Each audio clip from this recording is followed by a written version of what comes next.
friends, welcome to my channel. இன்னைக்கு இந்த வீடியோல நம்ம என்ன பார்க்க போறோம் அப்படினா பலாக்காய் குழம்பு தான் பார்க்க போறோம். இந்த குழம்பை இதே மெத்தட்ல நீங்க பண்ணும்போது இது இட்லி, தோசை, சாதம், சப்பாத்தி எல்லாத்துக்கூடயும் ரொம்ப நல்ல காம்பினேஷனா இருக்கும். டேஸ்டும் ரொம்ப நல்லா இருக்கும். வாங்க இந்த பலாக்காய் குழம்பு எப்படி பண்றதுன்னு வீடியோல பார்க்கலாம். இப்போ முதல்ல அதுக்கு பலாக்காயை கட் பண்ணிக்கலாம். நாலா கட் பண்ணி எடுத்துக்கங்க.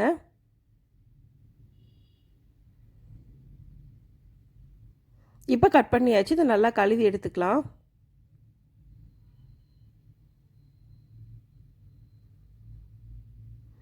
நல்லா கழுவுனதுக்கு அப்புறமா இதை குக்கரில் ஆட் பண்ணிக்கோங்க.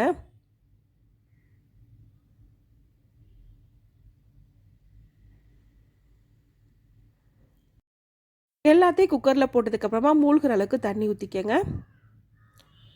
இப்போ குக்கரை மூடி வச்சிடலாம். குக்கரை மூடி போட்டு மீடியம் ஃப்ளேமில் ஒரு 3 விசில் வரைக்கும் வேக வச்சு எடுத்துக்கோங்க. இப்போ 3 விசில் வந்துருச்சு. நான் அடுப்பை ஆஃப் பண்ணிடுறேன். ப்ரெஷர்லாம் போனதுக்கப்புறமா நம்ம ஓப்பன் பண்ணி ஆற வச்சு எடுத்துக்கலாம். இப்போ இதை நல்லா ஆற வச்சு எடுத்துக்கோங்க.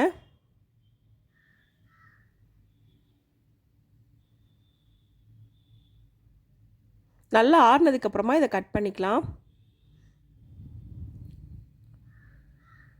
இந்த மாதிரி பீஸாக கட் பண்ணி தோலை மட்டும் ரிமூவ் பண்ணிடுங்க. இந்த அளவுக்கு எல்லாத்தையும் கட் பண்ணி எடுக்கணும். இப்போ எல்லாத்தையும் கட் பண்ணி எடுத்தாச்சு.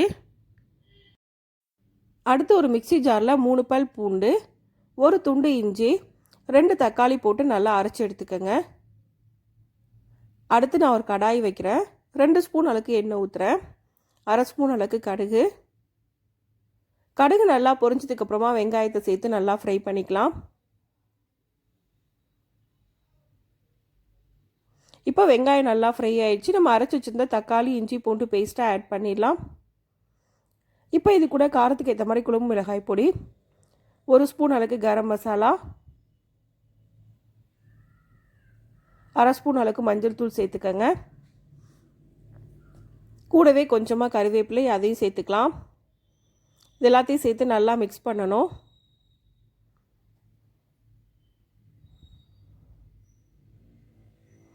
நல்லா மிக்ஸ் பண்ணதுக்கப்புறமா இதை மூடி சிம்மில் வச்சு 2லேருந்து 3 நிமிஷத்துக்கு குக் பண்ணிக்கோங்க. தக்காளியோட பச்சை வாசனை எல்லாம் போய் ஆயில் ஃபுல்லாக செப்பரேட்டாக பிரிஞ்சு வரும். அந்த ஸ்டேஜ் வரைக்கும் இது நல்லா ஃப்ரை பண்ணிக்கணும். இப்போ இது நல்லாவே குக் ஆயிடுச்சு. இந்த ஸ்டேஜில் நம்ம கட் பண்ணி வச்சுருக்க பலாக்காயை இது கூட ஆட் பண்ணிடலாம். நல்லா மிக்ஸ் பண்ணிக்கோங்க.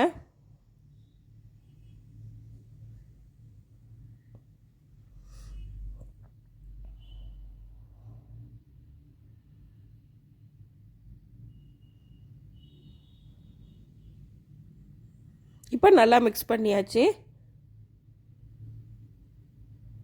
இப்போ இது குக் ஆகிறதுக்கு தேவையான அளவுக்கு தண்ணி ஊற்றிக்கலாம். நான் இன்றைக்கி 1 கப் அளவுக்கு தண்ணி ஊற்றுறேன். தேவையான அளவுக்கு உப்பு, நான் 1/2 ஸ்பூன் அளவுக்கு உப்பு போடுறேன். நல்லா மிக்ஸ் பண்ணிக்கோங்க. இப்போ இதை மூடி மீடியம் ஃப்ளேமில் ஒரு 5 நிமிஷம் வரைக்கும் வேக வச்சுக்கலாம். அடுத்து இன்னொரு அடுப்பில் நான் ஒரு பேன் வைக்கிறேன். 1 ஸ்பூன் அளவுக்கு எண்ணெய் ஊற்றுறேன். எண்ணெய் ஹீட் ஆனதுக்கப்புறமா 1/2 ஸ்பூன் ஜீரகம் போடுறேன்.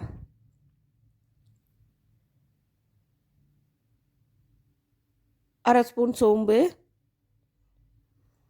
1/2 ஸ்பூன் மிளகு போட்டுக்கோங்க.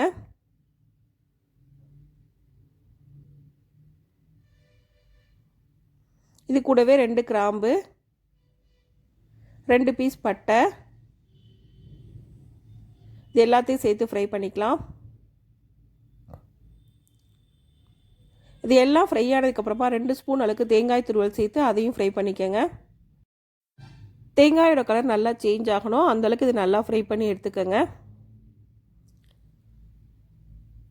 இந்த அளவுக்கு நல்லா ஃப்ரை ஆனதுக்கப்புறமா இதை ஆற வச்சுட்டு ஒரு மிக்ஸி ஜாரில் போட்டு நல்லா நைஸாக அரைச்சி எடுத்துக்கணும். இப்போ நம்ம அரைச்ச தேங்காய் பேஸ்ட்டை நம்ம குழம்பு கூட ஆட் பண்ணிடலாம்.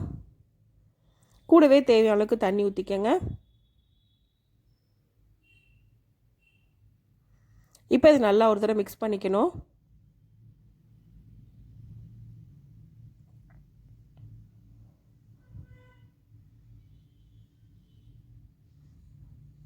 நல்லா மிக்ஸ் பண்ணதுக்கப்புறமா இதை மூடி நம்ம குக் பண்ணிக்கலாம்.